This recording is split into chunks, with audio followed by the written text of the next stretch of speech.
Assalamualaikum warahmatullahi wabarakatuh. Alhamdulillah, salatu wassalamu ala Rasulillah wa ala alihi wa ashabihi wa man tabi'ahum wa wala. Wala haula wala quwwata illa billah. Qala Allah ta'ala fi kitabihil karim, a'udzu billahi minasyaitonir rajim. Bismillahirrahmanirrahim. Ya ayyuhalladzina amanu kutiba alaikumus shiyam kama kutiba alal ladzina min qablikum la'allakum tattaqun. Shadaqallahul adzim wa balagha rasulun nabiyul karim wa nahnu dzalika minasyahidin wasyakirin walhamdulillahi rabbil alamin. Alhamdulillah, puji serta syukur kita kepada Allah Subhanahu wa taala. Allahumma shalli wa sallim wa barik ala sayyidina Muhammad wa ala ali sayyidina Muhammad. Shalawat dan salam semoga senantiasa kita lipat curahkan kehadiran baginda Nabi kita Nabi Muhammad sallallahu alaihi wasallam. Ibu bapak yang dimuliakan Allah Subhanahu wa taala, wabil khusus segenap pengurus ranting Nahdlatul Ulama untuk Mekarsari, pada Bapak Ustaz Suhar sebagai Robi Suriah. Ibu tahu Robi Suriah, Bu? Bu? Bu? Tahu Robi Suriah? Suriah itu ulamanya NU. Suriah itu ulamanya NU. Makanya bersyukur, Bu, kita punya ulama Sasuhan. Sebetulnya ilmu semua ada sama dia, cuman saking tawaduknya itu mimpi cuma istighosah doang. Iya, itu yang keempat itu kan sholawat nariyah, istighosah. Saking tawaduknya beliau itu semua kitab menguasai, sampai kitab Mahabharatanya menguasai. Ya, bersyukur kita saking tawaduknya. Makanya ini nanti menjelang Ramadan, ibu kudu sowan biar ilmunya berkah. Sebab saya ngaji begini juga wasilahnya beliau. Tadi saya ditelepon. Ya. Lah pelaksanaannya itu namanya tanfidiyah. Bapak Ustadz Lutfan Rifki Dewangga. Mana orangnya? Mana orangnya? Jadi Suriah itu ulamanya, Tanfidiyah itu pelaksana. Ini dua orang ini luar biasa. Didukung dengan Ustaz Usman sebagai masyayikh di sini, Ustaz Abdul Khalid. Ya. Kalau saya sebagai pelengkap, apalagi Ibu Anur, mungkin lihat saya udah bosen kali. Dia lagi. Ya. Alhamdulillah bisa kita bersaling bersilaturahmi. Ibu bapak yang dirahmati Allah Subhanahu wa taala, karena berkaitan dengan nanti akan masuknya bulan suci Ramadan, jadi ngaji kita lengkap. Kita akan membahas masalah puasa. Sebab dikatakan dalam kitab fikih itu, man amila bila ilmin bahwa raddun la tuqbal. Siapa orang beramal tanpa ilmu, maka amalnya itu raddun, ditolak, la tuqbal, kagak diterima. Ibu sholat yang ibu laksanakan kagak pakai ilmu, diterima nggak? Tidak. Ibu puasanya kagak pakai ilmu, diterima nggak puasanya? Nah, karena puasa itu salah satu jalan di akhir ayat la'allakum tattaqun. Satu di antara kita menjadi orang yang bertakwa adalah caranya kita berpuasa. Yang dimaksud puasa adalah al-imsaku, menahan diri dari segala perkara yang membatalkan puasa, dari terbit fajar sampai tenggelam matahari. Makanya syarat-syarat puasa menurut kitab Safinah di sini dijelaskan faslun syurutu wujubihi. Pasal menjelaskan syarat-syarat wajibnya puasa. Artinya ketika 5 syarat ini, khamsatun ada 5, ketika tidak memenuhi 5 syarat tadi, maka hukumnya tidak wajib untuk berpuasa. Syarat yang pertama adalah Islam. Kalau non muslim dia tidak wajib puasa. Makanya kita jangan suudzon sama tetangga. Kalau ada tetangga di Ramadan dia merokok, oh mungkin dia bukan Islam. Jadi jangan suudzon. Syarat yang kedua wa taklifu, artinya mukallaf. Pengertian mukallaf itu dia sudah diwajibkan, sudah dibebankan untuk melaksanakan syariat-syariat Islam. Kalau mu'alaf, ya lawan daripada mukallaf. Mu'alaf itu kan belum bisa dikatakan diwajibkan melaksanakan syariat-syariat Islam. Tapi kalau mukallaf itu artinya Islam, baligh, berakal. Ini kategorinya mukallaf. Mukallaf itu Islam, baligh, dan berakal.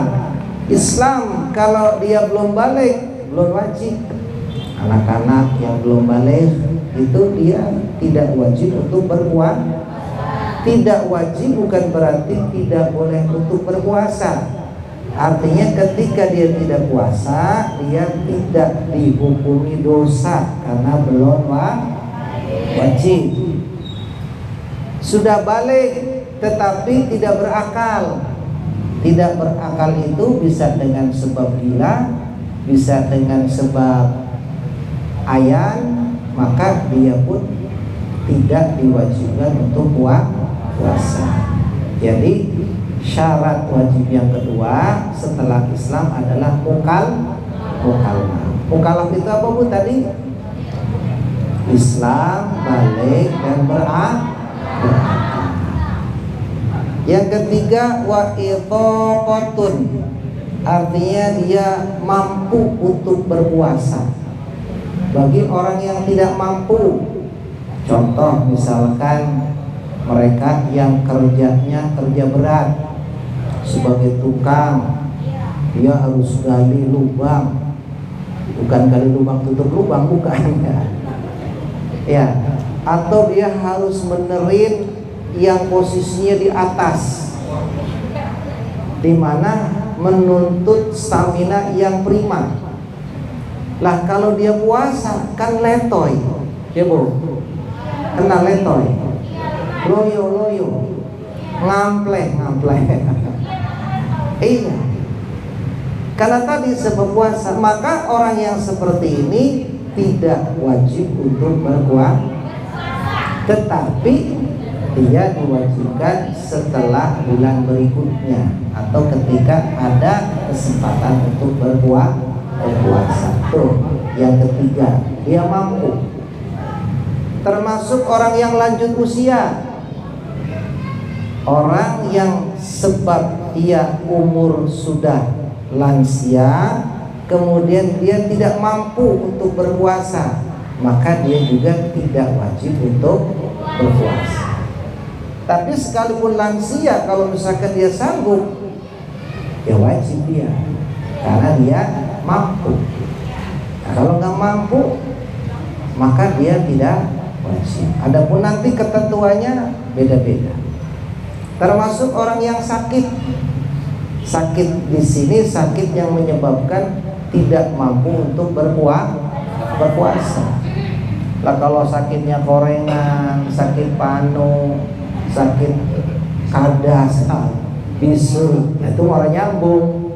Ya, sakit yang menyebabkan dia tidak mampu untuk melaksanakan puasa, maka dia termasuk orang yang tidak wajib untuk berpuasa. Berapa tuh Bu? Udah berapa? 3. Yang pertama apa tadi?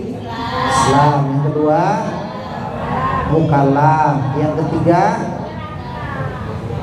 apa? Mampu. Bagi orang yang mampu, maka ia wajib untuk berpuasa.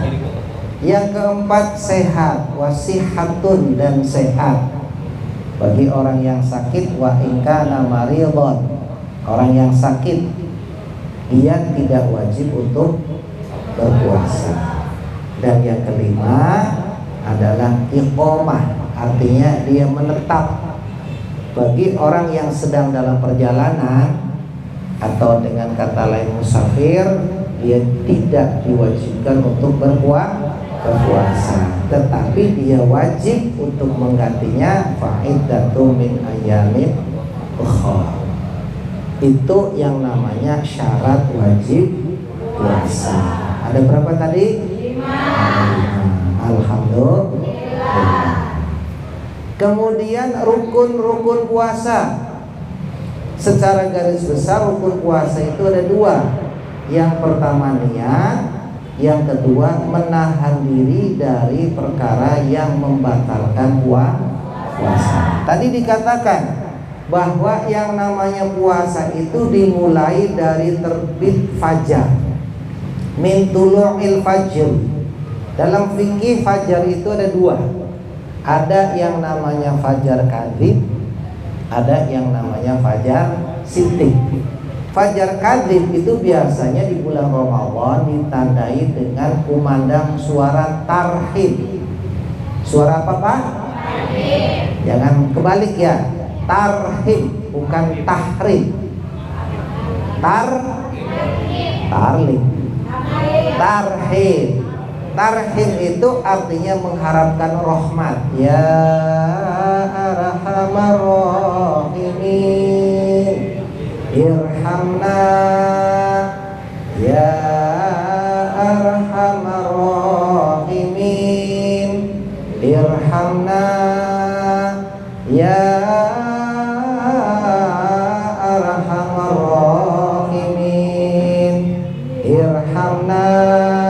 Namanya ya arhama, wahai zat yang maha kasih, wahai zat yang maha sayang, irhamna, kasihi kami. Itu namanya orang lagi baca tarhim. Jangan tahrim. Kalau tahrim itu artinya memuliakan. Wa tahrimna artinya memuliakan. Hanya beda huruf doang. Tarhim artinya mengharapkan rahmat atau mengharapkan kasih sayang. Kalau tahrim artinya memuliakan. Nah, ketika bulan Ramadan, ketika ada kumandang tarhim tadi, itu masuk yang namanya imsak. Imsak itu Bapak Ibu sekalian bagi orang yang sudah sahur. Bagi orang yang sudah makan sahur, ya terserah sahurnya sama apa. Apa sama nasi utuh, apa mau lontong sayur, apa amal, apa biasanya Bu kalau sahur Bu? Telur dadar sama nasi kebuli. Ya. Nah, begitu udah sahur, udah makan minum, kemudian suara tarhim tadi, maka imsak artinya menahan. Karena dulu di zaman Rasul itu jam belum ada. Waktu imsak sampai waktu subuh itu antara fajar kadhib dan fajar siddiq itu adalah 10 ayat suratul Madaniyah. Di zaman Rasul itu para sahabat ketika sudah sahur banyakkan baca Al-Quran 10 surah Madaniyah 10 ayatnya, maka masuklah waktu yang namanya sholat subuh. Masuknya waktu subuh itu dikumandangkan suara azan. Makanya sebetulnya batas yang namanya puasa itu yang dimaksud dengan min tulu'il fajri. Fajri di sini ulama ahli fikih itu menjelaskan sampai terbit fajar siddiq. Tapi bagi orang yang sudah sahur itu sunnah untuk menahan, artinya sudah tidak lagi makan minum karena udah sahur. Bagi orang yang belum sahur, selama belum adzan dia masih tetap disunahkan untuk makan sahur. Ini biar ibu bapak paham kalau secara fikih. Jadi kalau misalkan ibu bapak bangun, ya maklum mungkin tidurnya agak kemalaman, begitu bangun dengar suara tarahim, boleh sahur nggak? Kita bangun, begitu bangun terdengar suara ya arhamar rahimin, boleh sahur nggak? Sunnah, karena memang belum sahur, belum makan. Cuman kalau udah tahrim begitu, ya makannya yang instan. Jangan ibu segala bikin sambal dulu, segala ngulek dulu, ya goreng telur lah lama. Yang instan, biar pas waktu azan ini ibu bapak sudah makan sahur. Nah, kemudian ulama menjelaskan apa yang dimaksud dengan azan. Azan itu artinya panggilan sholat. Artinya ketika belum ada kalimat hayya 'ala sholah, itu masih disunahkan untuk sahur. Artinya kalau terpaksa banget nih ibu sudah nyiapin makan, terus azan Allahu Akbar, Allahu Akbar, itu masih disunahkan makan. Berhentinya itu kalau sudah hayya 'ala sholah. Itu yang dimaksud dengan kumandang azan. Biar paham. Jadi ibu nggak gerabak-gerubuk, waduh udah masak azan. Tapi tetap makanya ya sesuap-suap, jangan ditelan satu piring. Tuh. Jadi makna min tulu'il fajri itu adalah dikumandangkan azan. Azan yang dimaksud azan itu adalah ketika kalimat atau lafaz hayya 'alas sholat. Tapi jangan nunggu hayya 'alas sholat yang dari belakang, jangan. Artinya tempat kita, kampung kita ketika sudah kumandang azan, kemudian kita sudah siap makan, di situ masih ada kesempatan untuk makan. Cuman ketika sudah hayya 'alas sholat, itu sudah harus wajib berhenti. Tuh. Ini mulainya, startnya kita puasa. Tapi tadi karena puasa Ramadan itu hukumnya wajib, maka niat Ramadan itu ada di malam hari, karena khawatirnya bangun tidur kita kesiangan, jadi nggak sempat kita niat. Ibu hafalkan niatnya? Coba bareng-bareng. Bismillahirrahmanirrahim.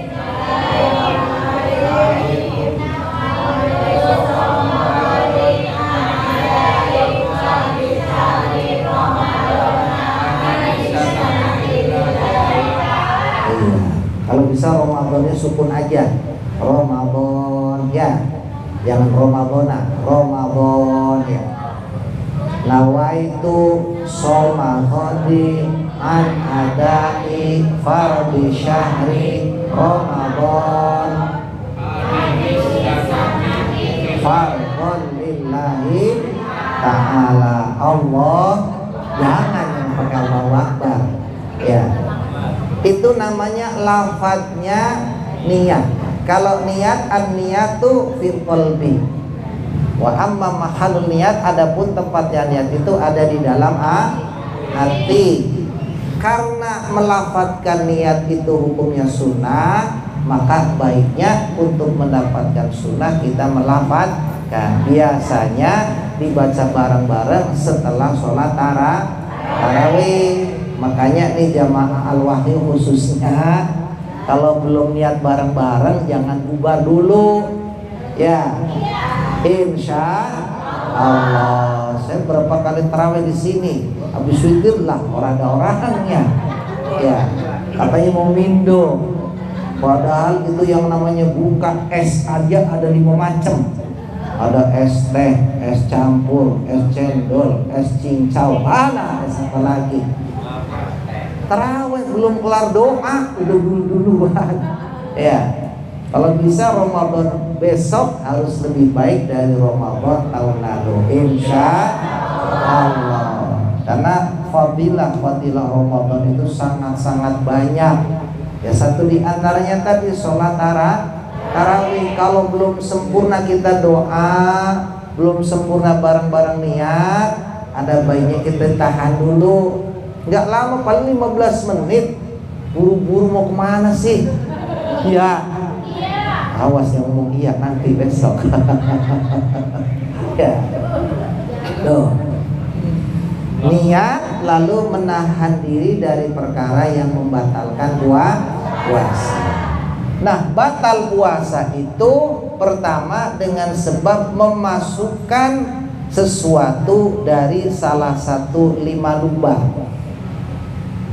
mulut, hidung, telinga, terus bawah 2 dah, kubul dan dubur.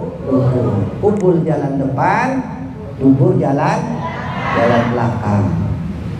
Makanya kalau puasa lalu sengaja memasukkan walaupun sedikit, kalau sengaja ini hukumnya batal. Contoh, ibu nyicipin masakan, nyicipin dikit doang, tapi setelah nyicipin ditelan, batal puasanya. Makanya kalau nyicipin, habis nyicipin diludahkan. Ya kan, ibu-ibu kan biasanya tukang masak ya, suka masak ya. Iya, kan kadang kalau keasinan atau kurang asin kan dikomplain sama laki. Ya maklum, biasanya kan laki kalau makin tua makin rewel ya. Iya, makanya dicicipin. Nah, ilmunya kalau habis nyicipin jangan ditelan. Sebab orang nyicipin pasti sengaja, walaupun sedikit, apalagi banyak dah. Ibu nyicipin misalkan 1 piring, itu udah nyicipin. Ya, nyicipin sekedar berapa, 1/4 sendok ya misalnya. Habis dirasain, oh kayaknya cukup nih asinnya, lalu diludahkan. Dan syukur-syukur ibu kumur, sunnah lagi. Tapi kalau habis nyicipin walaupun sedikit, dalam kitab Fathul Mu'in di situ dijelaskan, walaupun cuman lunturnya benang, karena kita mau masukkan benang ke jarum. Biasanya kan orang kalau masukin benang ke jarum itu kan suka dijilat. Nah, tahu biar udah lempeng kali ya. Nah, begitu dijilat ada lunturnya, warna merah kah atau warna hijau kah, kemudian ditelan, itu bisa membatalkan. Apalagi sengaja nyicipin masakan. Makanya nyicipin masakan itu bisa membatalkan, bisa juga tidak membatalkan. Yang membatalkan itu kalau habis nyicipin ditelan.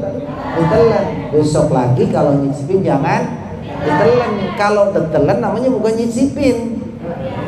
Nah, itu mau nyobain. Ya, tuh. Jadi maksudnya sesuatu ke dalam salah satu 5 lubang. Termasuk ibu misalkan telinga gatel, ya itu kan biasanya pakai cotton bud. Itu batasnya itu geli. Kalau sampai masuk kemudian terasa geli, apalagi merem-merem gitu ya, nah itu bisa membatalkan puasa. Makanya kalau gatel telinga jangan memasukkan ke dalam, cukup di luarnya, digerak-gerakin aja, karena kita sedang berpuasa. Termasuk kumur ini sebetulnya sunnah hukumnya ketika matahari belum tergelincir ke arah barat. Kumur atau siwak atau gosok gigi itu masih sunnah hukumnya selama matahari belum tergelincir ke arah barat. Artinya kalau belum masuk waktu zuhur, yang namanya kumur, yang namanya gosok gigi, yang namanya siwak itu hukumnya sunnah, kecuali kumurnya ditelan, beda dah. Ya, saya ulang, yang namanya kumur, ibu kan kalau wudhu kan sudah terbiasa sama kumur ya, makanya puasa nggak puasa tetap kumur. Nah ini persoalannya, ada orang yang nanya, Pak, kalau kumur lagi puasa batal nggak? Jawabannya, kalau misalkan kumur kita itu sebelum matahari tergelincir ke arah barat, maka kumur itu hukumnya sunnah. Gosok gigi juga hukumnya sunnah. Ibu habis sahur misalnya, kemudian nunggu waktu subuh, Habis subuh karena udah gak ketahan tidur bangun jam 9. Begitu bangun jam 9 mau kerja, bagi mereka yang kerja misalkan yang dagang mau dagang, karena biasa pagi gosok gigi, boleh nggak gosok gigi Bu? Bangun jam 9 boleh nggak? Sunnah hukumnya ya. Jadi kita nggak bingung lagi. Yang makruh itu ketika matahari sudah tergelincir ke arah barat. Habis duhur, pas masuk duhur itu kan berarti matahari sudah tergelincir, karena batasnya istiwa. Istiwa itu artinya ketika posisi matahari pas di tengah. Nah, yang dimaksud dengan idza zawali syamsi itu ketika matahari sudah masuk waktu duhur. Maka yang namanya kumur, yang namanya gosok gigi, yang namanya siwak itu hukumnya makruh. Bahkan saking makruhnya bisa menjadi batal puasa. Kalau selama belum masuk waktu duhur, yang namanya kumur, yang namanya gosok gigi, yang namanya siwak itu yang pakai kayu itu Bu, namanya siwak ya, itu hukumnya sunnah. Tuh. Nah, ini ada persoalan masalah buang air besar. Ya kalau dulu yang namanya orang buang air besar itu kan di kali. Karena tadi ketentuan memasukkan sesuatu ke dalam salah satu 5 lubang. Kalau seumpama ada orang buang air besar di kali, ya, kalau buang air besarnya itu berendam, artinya ya maaf, pantatnya itu direndam. Nah, ketika nontot, ya ngeden ya kan ini kan fikih dijelaskan. Ketika ngeden itu kan otomatis kan ngebuka. Nah, kalau misalkan kita buang air besarnya itu direndam, itu bisa membatalkan puasa. Tuh. Jadi bahasa pertanyaan apakah buang air besar di kali batal puasanya? Ya belum tentu, tergantung caranya. Kalau caranya pas ngeden ibu angkat, ya begitu keluar kotorannya bau berendam lagi, itu nggak apa-apa. Cuman kan ribet ya. Ya. Itu salah satu di antara caranya. Karena tadi ketentuannya apapun yang masuk ke dalam salah satu 5 lubang bisa membatalkan puasa. Tuh. Yang kedua, batal puasa bisa dengan sebab keluar haid.